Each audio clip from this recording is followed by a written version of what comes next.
Hello, everyone. My name is Tara James Taylor. I lead the global beauty vertical for Nielsen IQ. And welcome to the next installment of NIQ's Founder Series. This episode, we will dive into the many facets of launching a beauty brand, from perfecting the formulation and ingredients to securing a meeting with retailers to ultimately getting on shelf.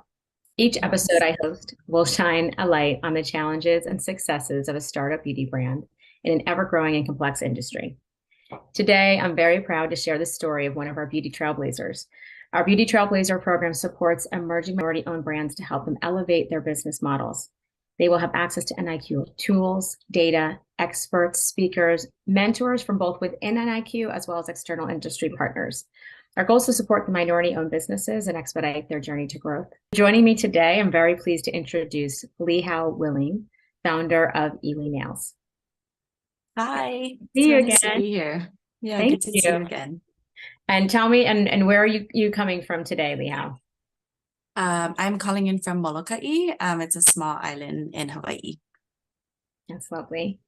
And so I love, I know your story. You've developed this DIY gel nail products and accessories. And I love when you share the story too, how they're really inspired by the powerful stories, really of where your origin is from and how you want to empower the community. So I'd love for you to share just where you came up with this idea, your journey, and then we'll kind of get into a conversation about it. Yeah, absolutely. So I always used to just do my own nails all the time. I live in a really rural area. Like there's a population of about 7,000. So not a lot of nail salons to go to. And so I always just used to do my own. And when I found out about semi-cured gel, it's just such an easy product to use and it lasts a long time. And I fell in love with it. But the designs were really just not inspiring for me or just not interesting for me. They're pretty, lots of basic designs, but just not designed for someone like me. So initially, I just set out because I wanted to see more of myself and my own identity and my own, worldview and perspectives in the nail designs that I was wearing. And, as a native Hawaiian and Chinese, Japanese, there's so many different, beautiful artworks and cultures. And I was kind of just not inspired by what I saw in the market. So I just started designing my own and started working and reaching out with manufacturers and testing different nail strips and found one that I liked that was really high quality. And I kind of just thought, I don't know how this will go. Will people even want this? Am I just crazy? Is this just me? And I was like, well, worst comes to worst, I'll try to sell it at cost and upload it. But then when we launched, there's such a good response. PayPal even blocked my account for a day because they thought it was fraud because we had so many orders on the first day. So it was just really inspiring and really cool to see that people wanted this, people wanted a beauty product that reflected a piece of them. And so we started out by doing designs inspired by Aina, and Aina is anything that feeds you. Typically it's referred to as land because the land feeds you with physical food, but also people use it to refer to things that feed you spiritually and mentally as well. And so just anything that inspired us, our communities, nature, our surroundings, even just a feeling or something nostalgic. That's where all of our designs came from. And now we're sort of moving into a space where we're really just rooted in stories and storytelling and not just sharing my perspectives, but working in community with others to highlight their stories and share perspectives from their worldview and their communities as well. That's lovely. And they're really beautiful designs. I think it's interesting too, right now, nails have been, growing significantly, and especially the artificial nails have outpaced nail color. And so there's to keep and maintain the nails can also be very expensive. You mentioned it was unattainable for you with where you live, but also for many, budget wise, it's just really expensive for gel nails or to continue to get manicures. And one thing I thought was interesting when we were having our discussion was around the how you apply it and take it off, because I know that many consumers are concerned about with gel nails, how how much it strips the nails and they're not able to grow again. So maybe you can share a little bit about that uniqueness for your product. Yeah, absolutely. So the gel nail strips are different than regular gels, just because you're not actually putting the polish layer by layer. It's already semi-cured and flexible. And so you're putting this decal on, and then you cure it just to harden it to the shape of your nail. And when you go to remove it, all you need is a little cuticle oil or a little water, and you just slide a wooden burnisher that comes in our kit underneath and pop it right off, buff your nail and clean it, and that's it. You don't get a lot of that like peeling. You don't need to soak it in acetone. I used to do that. I used to cover my fingers in foil, with like the Yeah. acetone and the cotton ball and like do all of that. But you don't need to do any of that. And my nails are so much healthier, and they just grow out longer because I don't break them as much. Like they really add a layer of strength. So yeah, it's really been good for my nail health. And we also do gel press-ons, and we're starting to move into that as well, which I feel like, for people who kind of want that longer nail or that feel, they're really easy to put on and take off, and they don't damage your nail as well. So there's just so many more options now out there. I think a salon is always nice once in a while to treat yourself, but Sure. there's so many options that are more affordable and maybe more accessible to people who can't get to the salon all the time. Yeah, without a doubt. And I was curious too in terms of, another founder who has a great idea, right? And many of the entrepreneurs nowadays are really solving for something like just like you were solving for a need for yourself. What advice would you give them? Like, how do you even source and identify where you would get the ingredients for your products? Yeah, it wasn't easy, that's for sure. Especially being in Hawaii, it's very isolated, and there's not a lot of manufacturing going on here. I know it's something even as simple as clothing. People have a really hard time sourcing it. So I reached out to different manufacturers, and at first I started with the person or the company that I bought semi-cured gel from first. And I kind of just reached out to them and said, hey, would you maybe want to partner? Maybe I wasn't sure if they own the factory, and I was like, oh, maybe you would be willing to kind of um, have me be like a third party seller, and like you produce it, and pay you for them, and almost like wholesale. And they're like, no, we don't do that. But then I just started identifying, like, to really just digging in and doing my research and seeing like, okay, where are these semi-cured gel nails produced? What are the places that make them? And then just really just cold reaching out to different places, and then seeing who would be willing to send me samples. And then got some samples, and some were horrible. And it took me probably about a year to find and get my first samples. So like find my manufacturer, get my first samples of my custom designs. So it took quite a while, but Yeah. it really was just a lot Dedication of and digging patience. and research. Yeah. Well, it helped. I wasn't like necessarily on a timeline. It was very much like I had a different job. I sort of was just like, I want this, so let me just give it a shot. And I was just taking my time. So I'm sure you could probably do it a little quicker. I was like, oh, let me just try this random idea. And it just worked out. To Yeah, it's hard. flourish into this It's hard when you have a business. side, you have a main job and then a side hustle trying to get that up. So have you Exactly. walked away Yeah. from your other job, or is this your sole income, or are you still managing both? This is my sole income. Yeah, I pretty much, yeah, I left my other job about 6 months in, because I just couldn't keep up anymore with both. Yeah, so I'm very fortunate in that sense. That's fantastic. And tell me a little bit about the designs, because I do, they're really beautiful and unique. And I know some Thanks. also are tied back to your heritage as well. So I'd love to hear a little bit about that, like how many like you design versus how do you outsource the artistry? Yeah, absolutely. So our first few collections were all my designs. And I started off just really thinking about things that inspired me, or things that I thought were beautiful in my surroundings. And it could be anything from like the glistening of the sun on the water, or we have our palaka design, which is similar to almost like a gingham print, but it's a very popular fabric design in Hawaii, and known for like the cowboy days, and especially in the 90s it was huge.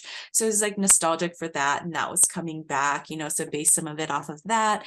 um are actually some of our still most popular designs are our shell prints, and those were based off of just like, I love the patterns on seashells. And so took like the patterns from a seashell and then just translated it into a nail. And so just things like that, just things that inspired me, or even like a story or traditional practice. One of our most popular ones is our Līhau set, and this has an Iwa bird, which is a bird used to observe our fishing, the tides, and as well as the moon phases. And those are all environmental cues and signals that we observe as people to guide our behavior, whether it's for fishing or farming or even just like personal relationships. Observing nature is very, very important to our daily life and culture. And so, yeah, I just started off with just anything that I felt inspired me or I thought would be beautiful. And then as they started to grow, I started to work with other local artists and help to kind of like elevate their story or just share some of their artwork and their products. And a lot of it's just like relationship based. It kind of just started out with like DMs on Instagram or like friends and family. And what we do is we do collaborations. And so with these artists, like their brand is shown on our box as well and in our marketing. And then they receive a portion of the profits. We've also done a model where the artist or the person that we collaborate with, who's not always an artist, but maybe someone who has a story to tell. I mean, everyone's an artist, I guess, but, you know, doesn't label In their own themselves an way. artist. Yeah, doesn't label themselves an artist. Yeah. Exactly. But they have a story they want to share. And we take a percentage of the profits and donate it to a charity that they want to support or a community organization. So, yeah, it's just different ways of collaborating and like uplifting different stories.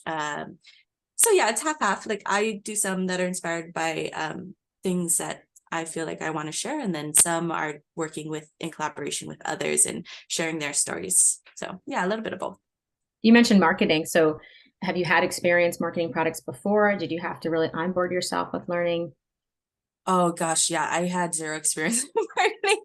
I think I had a job at the Hilton when I was younger in like I guess technically it was like a marketing job, but basically it was selling timeshare and I hated it. It was just not for me, but I really had no idea what I was doing. My past jobs, like I was a teacher for a while and I was working in property management. I mean, just not really anything to do with marketing or running a business. So it's definitely a steep learning curve, but there are tons of resources out there, especially for businesses, I feel, in Hawaii.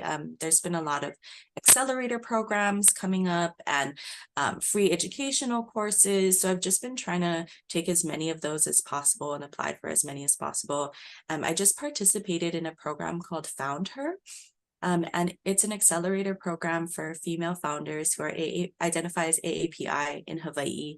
And that was huge and amazing. It was a 6-month program and we had mentors and classes, and I learned about a lot about marketing through that. So I actually like just did a rebrand and just redid my website, and all of that was through what I learned in that program. That's excellent. Very resourceful. And so how are you looking? What is your next phase? How are you looking to grow? Are you looking to expand more in retail? I know you're, strong online. Yeah, I definitely want to expand more in retail. We have about 15 retail locations here in Hawaii, and a couple in Europe, but just small. And I'm not really sure how they found me, but just something different, I think. But the goal is to move into a little bit more of a larger retail stores. A lot of the ones that we're in are in smaller boutiques. And so the goal is to kind of like expand our reach, not just in Hawaii, but also across the continental US and eventually globally. And part of that is retail, but also part of it is partnering with more people from different places. And so my goal for the rest of this year and part of next year is to reach out to some collaborators who have powerful stories to share outside of Hawaii. And then also I'm working on rebranding my packaging because the communication works a little bit better and the storytelling works better online. Sometimes when you pick up this, you're just like, what is this? Like if you're picking this up on a shelf, it's not super clear what it is or why it's beneficial. So I'm working with a graphic designer to redo my packaging and just tell that story a little bit more clearly. So when it's sitting on a retail shelf, the customer can use their 3 seconds, and it can catch their eye and they can understand the value proposition.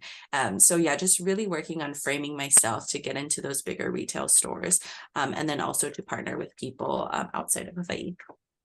That's excellent. I mean, there's still large manufacturers that still have that challenge, right, of explaining the need state from their brand new product or making sure that you can be seen on shelf. So Yeah, it's a absolutely. challenge, and that's really smart for you to proactively be thinking about that.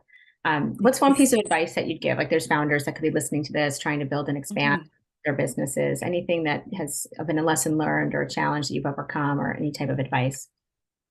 Yeah, absolutely. I would say, I think just go for it. And I think that that's easier said than done, not just in like the sense of being brave. I'm sure everyone is brave, but um, I absolutely acknowledge that I've had privilege, like personal support. I had a job that I could kind of do it on the side for a while and financially support myself. So I know it's not always realistic to just say like, oh, just do it. Like that's a privilege to be able to just go out and do it. Um, but if you do have that backing and that privilege to be able to do that, like don't be afraid. Just jump into it. And I kind of thought that I was like, maybe my friends and family will buy it, especially in the beginning. But the response was so much more positive than I expected. And just we've grown so much faster than I expected. And I think um, yeah, I think most people probably underestimate themselves. So just, go for it, just take that risk.